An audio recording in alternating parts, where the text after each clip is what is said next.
Guys, बहुत सारे लोगों का मुझसे ये सवाल था कि हम बहुत स्ट्रेस में रहते हैं, हम बहुत स्ट्रेस्ड हो जाते हैं और हम अपने रोज के टारगेट्स ना फॉलो नहीं कर पा रहे हैं।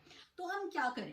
तो सबसे पहले तो मैं आपको ये कहूंगी कि अगर आप उन लोगों में से हो जिसको स्ट्रेस हो रहा है, तो आप एक्चुअली वो हो जिसको अपनी पढ़ाई की एटलीस्ट टेंशन है, आप वरिड हो, आपको पता है कि मैं अगर लैग कर रहा हूँ तो आपको पता है कि मैं पीछे चल रहा हूँ, या आप उस चीज की टेंशन ले रहे हो क्योंकि आपको पता है आपके लिए पढ़ाई कितनी ज्यादा इंपॉर्टेंट है। और दूसरी चीज ये कि अगर आप स्ट्रेस ले रहे हो तो ऐसा नहीं है कि स्ट्रेस कुछ गलत चीज है या स्ट्रेस होना ही नहीं चाहिए।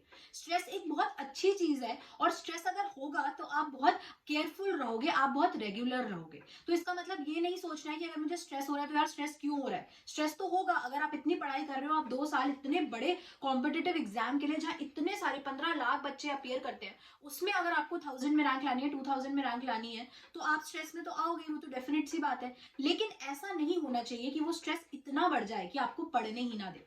तो वो चीज नहीं करनी है। तो स्ट्रेस होना चाहिए, जरूरी है, थोड़ा बहुत स्ट्रेस होना चाहिए, पता होना चाहिए, लेकिन ओवर स्ट्रेस नहीं होना है। तो स्ट्रेस होने के मेन रीजंस क्या हो सकते हैं? अगर मैं एक नीट एस्पिरेंट के पॉइंट ऑफ व्यू से बात करूं, तो एक नीट एस्पिरेंट के लिए स्ट्रेस कब कब हो सकता है? एक ये हो सकता है कि आप दिन भर में पढ़ाई ही नहीं कर पा रहे हो ड्यू टू एनी रीजन। हो सकता है आपका टाइम वेस्ट हो गया है, आप चाहते हो पढ़ना लेकिन आप पढ़ नहीं पा रहे हो, कुछ भी रीजन हो सकते हैं, कोई फैमिली रीजन है, कोई बाहर जाना है, कुछ भी रीजन है। तब स्ट्रेस होता है, रात को सोने से पहले लगता है यार आज पूरा दिन कुछ नहीं किया। दूसरी तब होता है जब आपका एग्जाम होने वाला हो, कोचिंग में टेस्ट है और तैयारी नहीं है, तो भी लगता है यार कि एग्जाम में मैंने तो कुछ पढ़ा ही नहीं है, तब स्ट्रेस होता है। तीसरा एक ऐसा भी हो सकता है सिचुएशन कि एग्जाम में अब कम नंबर आ गए, 200 नंबर आ रहे हैं, 300 नंबर आ रहे हैं, अब लग रहा है यार बहुत ही कम नंबर है, तो और ज्यादा स्ट्रेस में आ गए। तो अब मैं आपको बताऊंगी कि आपको स्ट्रेस को आप कैसे ओवरकम कर सकते हो। तो बेसिकली जैसे अगर आपको लग रहा है कि यार मैं दिन भर में पढ़ नहीं पा रही हूँ, मुझे स्ट्रेस होता है, तो उसके लिए ना आपको अपने पहले तो टारगेट जो आप दिन का रखते हो, अपने दिन का आपको पता होना चाहिए कि आज मुझे अपने दिन में ये करना है, पूरे दिन में मुझे आज ये टॉपिक करना है। तो वो थोड़ा सा प्रैक्टिकल होना चाहिए। ऐसा नहीं होना चाहिए, कुछ बच्चे सोचते हैं कि हम 15 चैप्टर कर लेंगे और फिर हम एक कर पाते हैं, 2 कर पाते हैं, तो हमने तो बहुत ज्यादा सोचा लेकिन हम बहुत कम पाए। तो तब स्ट्रेस होता है क्योंकि आपको पता होता है यार इतना सारा था और मैं कर ही नहीं पाया इतना। तो जो भी टारगेट आप प्लान करते हो वो बहुत प्रैक्टिकल होना चाहिए। आपको पता हो कि यार आज मैं 3 ही चैप्टर कर पाऊंगा, 2 ही कर पाऊंगी बस, तो उतना ही आपका टारगेट होना चाहिए। और कभी भी ऐसा नहीं होगा कि आप 100% अपने टारगेट पूरे कर पाओ। 80%, 90% भी अगर आप कर पा रहे हो तो बहुत अच्छी बात है। ऐसा नहीं होता कि आप 100% सारी चीजें कर लोगे पूरे दिन में। ठीक है, तो ऐसा नहीं अपने ऊपर प्रेशर ले लेना कि यार मेरा आज हुआ ही नहीं तो नींद नहीं आई अगले दिन रात को। ठीक है, तो अपना प्रैक्टिकल रखो थोड़ा सा। और ऐसा बिल्कुल उसका प्रेशर मत ले लो कि अगर मेरा थोड़ा सा रह गया तो ऐसा नहीं है कि भाई मतलब वो प्रेशर ले लिया और बहुत स्ट्रेस में आ गए, ये नहीं करना है। 80% हो गया, 90% हो गया, बहुत है, बाकी का आप थोड़ा सा अगले दिन का टाइम निकाल के कर सकते हैं, ऐसी कोई दिक्कत नहीं होती है। दूसरा, अगर जैसे मैंने जो बात की कि कोचिंग का टेस्ट आ रहा है, एग्जाम आ रहा है और तैयारी नहीं है, तो हमें स्ट्रेस होता है इस बात का।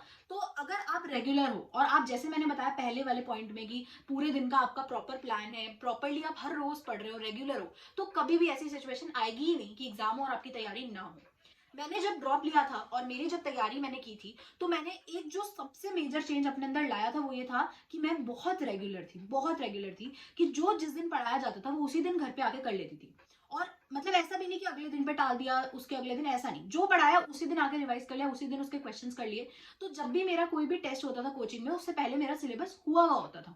थोड़ा बहुत बच जाता है, वो हमेशा होगा कि कुछ ना कुछ तो बचेगा, लेकिन इसका मतलब ये नहीं है कि आपका टेस्ट है और आप बहुत अनसीरियसली ले रहे हो।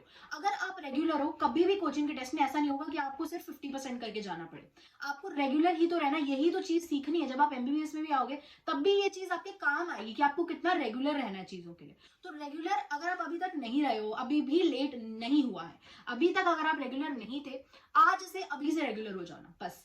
जितना हो गया, खत्म करो। पिछला अगर नहीं कर पाए हो उसको छोड़ दो, आज से रेगुलर हो जाना। आज जो क्लास होगी उसके बाद आज का आज ही अटेंड करना है जाके रिवाइज। आगे से जितनी क्लासेस होंगी सबका रिवाइज साथ साथ करते रहना है आपको।